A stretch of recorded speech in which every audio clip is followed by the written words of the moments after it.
मंत्री जी पे बैठे मुख्यमंत्री जी अगर कहीं सुन रहे हो तो मैं आपके माध्यम से सरकार से कहना चाहूंगा कि हरियाणा के प्रदेश के युवाओं के साथ अगर आप ऐसा न्याय करोगे तो आज तो आपने हमें रोका हरियाणा के अपने घरों में।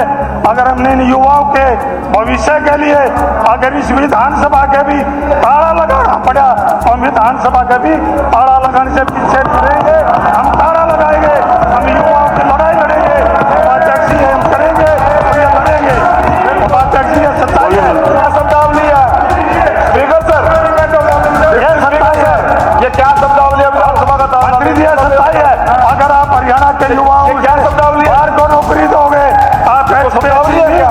मैं फिर कह रहा हूँ मंत्री जी, अगर आप अन्याय करोगे तो हम इस विधानसभा ताला लगाने का काम करेंगे। जो मन में तो बोल सकते हो आप लोग, क्यों नहीं बोलेंगे? हम लड़ाई लड़ेंगे, युवाओं की लड़ाई लड़ेंगे। आज हरियाणा का युवा नौकरी नहीं न्याय मांग रहा है और आश्वासन ही नहीं समाधान चाहता है और यह सवाल पूछ रहा है जब पद है, उम्मीदवार है और योग्यता है तो चयन क्यों नहीं? शिक्षा नीति आपकी, पढ़ाने वाले आपके।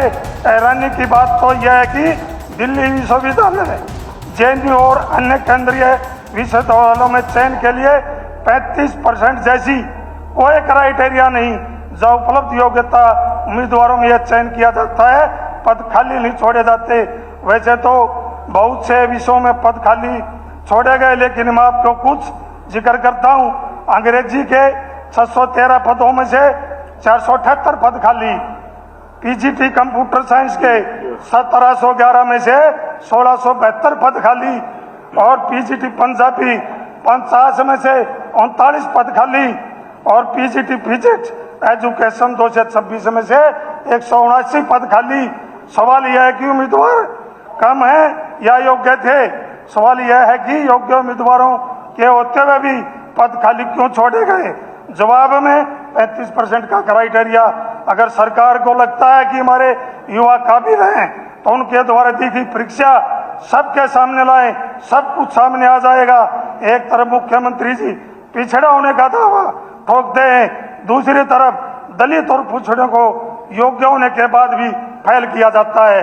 ऐसे हमारे हरियाणा प्रदेश में ओबीसी के 839, ओएससी के 692, डीएससी के 743 पद खाली छोड़े गए। मैं कहना चाहूंगा उपाध्यक्ष जी, 351 बच्चे ऐसे हैं जो आपकी सरकार ने जाति प्रमाण पत्र न होने का बहाना बनाकर ज्वाइनिंग नहीं कराई गई। उपाध्यक्ष जी, जब बच्चों द्वारा बनवाया गया इनकम टैक्स सर्टिफिकेट हर साल के लिए वैध होता था तो एकदम भर्ती से पहले उस प्रमाण पत्र के लिए हम क्यों बदले गए? और बच्चों को जो बच्चा 6 लाख से कम आय के योग्य बैठता था तो 8 लाख वाले नियम में योग्यता क्यों नहीं मिली? ये मंत्री जी आपने ध्यान देना चाहिए, ऐसा नहीं होना चाहिए। जब आपकी सरकार बुढ़ापा पेंशन काटती है तो पीपी का परिवार पहचान पत्र की मदद लेते हैं और जब युवा की नौकरी की बात आती है तो जब आप पीपी को मानते हैं। ऐसा नहीं होना चाहिए। मंत्री जी, क्या यह केवल प्रशासनिक चूक है या हरियाणा प्रदेश के युवाओं के विशेष दलित और पिछड़े वर्गों के खिलाफ चल रही किसी गहरी साजिश के संकेत हैं? ओबीसी, ओएससी, डीएससी को नौकरी नहीं दे रहे, सामान्य वर्ग के भी सैकड़ों पद खाली छोड़े गए और उनको उनमें लगाए गए। उपाध्यक्ष जी, सबसे आपको बताना चाहूंगा, हरियाणा से बाहर के ज्यादा उदाहरण ऐसे हैं। अगर मैं असिस्टेंट प्रोफेसर फिजिकल एजुकेशन की बात करूं तो 59 में से 30 युवा बाहर के हैं, हरियाणा प्रदेश के युवा नहीं है। अगर मैं पीजीटी कंप्यूटर साइंस की बात करूं 39 पद भरे गए, उनमें से 30 बाहर के हैं। यह इस हरियाणा प्रदेश की एक सकारात्मक सोच दिखाई दे रही है। और अंग्रेजी में भी मैं आपको बताना चाहूंगा कि 145 में से 100 युवा हरियाणा से बाहर के हैं। ऐसा क्यों उपाध्यक्ष जी? हरियाणा प्रदेश के युवाओं के साथ ऐसा अन्याय, ऐसा धोखा ये बीजेपी की सरकार की है। आज हरियाणा का युवा नौकरी नहीं न्याय मांग रहा है और आश्वासन ही नहीं समाधान चाहता है। और यह सवाल पूछ रहा है, जब पद है, उम्मीदवार है और योग्यता है तो फिर चयन क्यों नहीं? ये हरियाणा प्रदेश के युवा मांग रहे हैं। और मैं आपको बताना चाहूंगा, अगर कुछ डाटा देना चाहूंगा उपाध्यक्ष जी, लगातार खाली पद, अगर पीजीटी पंजाबी की मैं बात करूं तो 50 पद है, 50 पदों में से 39 पद खाली है। पीजीटी संस्कृत में 69 पद हैं, 43 पद खाली है। पीजीटी मैथ 414 है तो 69 पद खाली है। पीजीटी फिजिक्स 410 पद है तो 300 पद खाली है। अगर मैं बात करूं पीजीटी की 116 में से 17 पद खाली हैं। अगर पीजीटी राजनीतिक उसकी बात करूं 283 से 91 पद खाली है।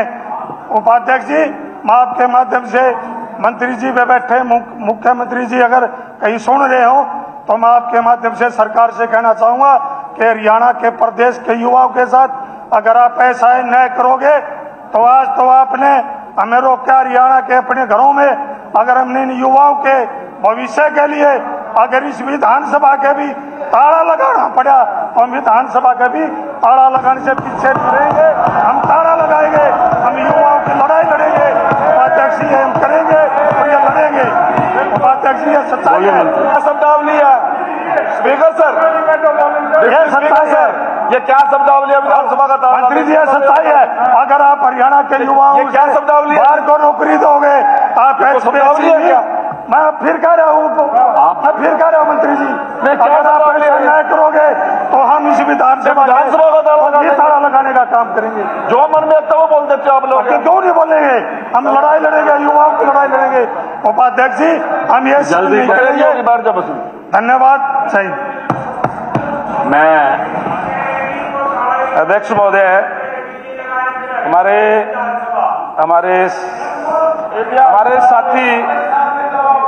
हमारे साथी इंदुराज नरवाल जी ने को बड़ी चिंता हो गई ओबीसी की, एससी की। अच्छी बात है, चिंता होनी चाहिए, लेकिन ये चिंता कांग्रेस के लोगों को जब होती है जब ये विपक्ष में होते हैं। कांग्रेस की सरकार थी, 16,000 पद बैकलॉग के छोड़ने का काम किया। 16,000 पद कोई थोड़े नहीं, ऑन रिकॉर्ड कह रहा हूं मैं, हाँ ऑन रिकॉर्ड कह रहा हूं। 16,000 पद बैकलॉग के छोड़ने का काम एससी और बीसी के लोगों को इन्हें करने का काम किया। जब भी कोई भर्ती आती थी, एक ही बात कह करके कि योग्य उम्मीदवार ना पाए जाने के कारण ये पद रिक्त छोड़े जाते हैं। उन लोगों को योग्य घोषित करने का काम किया, उन लोगों को योग्य घोषित करने का काम किया जो लोग मेहनत कश हैं, जो लोग जन्मजात स्किल्ड है, जो हाथ से काम करने वाले हैं। कोई कारपेंटर है, कोई कपड़े का काम करता है, कोई लोहे का काम करता है, कोई मजदूरी का काम करता है, कोई चिड़ाई का काम करता है। उन लोगों को इन्होंने अयोग्य घोषित करने का काम किया। क्यों किया? क्योंकि उनके पास पैसे नहीं थे, क्योंकि उनके पास पॉलिटिकल सिफारिश नहीं थी, इसलिए आप लोगों ने उनको अयोग्य घोषित करने का काम किया। और यही कारण है कि आज उन्हीं लोगों ने इनको लगातार तीसरी बार सत्ता से बाहर करने का काम किया है। और आज ये खड़े होकर के चिंता कर रहे हैं एससी की, ओबीसी की। ये यहाँ कांग्रेस के लोग तो ये कहते थे, बाबा साहेब डॉक्टर भीमराव अम्बेडकर जी ने जो संविधान बनाने का काम किया, जो आरक्षण की व्यवस्था करने का काम किया, वो किस लिए की? इसलिए कि वंचित वर्ग जो है, जो पीछे रह गए हैं, उनका भी उनको हक मिल सके। और आज इन लोगों ने जब कोई डीएससी की बात आती थी तो कहते थे कि हमें बांटने का काम कर रहे हैं। बांटने का काम नहीं कर रहे थे, उनको हक देने का काम कर रहे थे जो पीछे रह गए।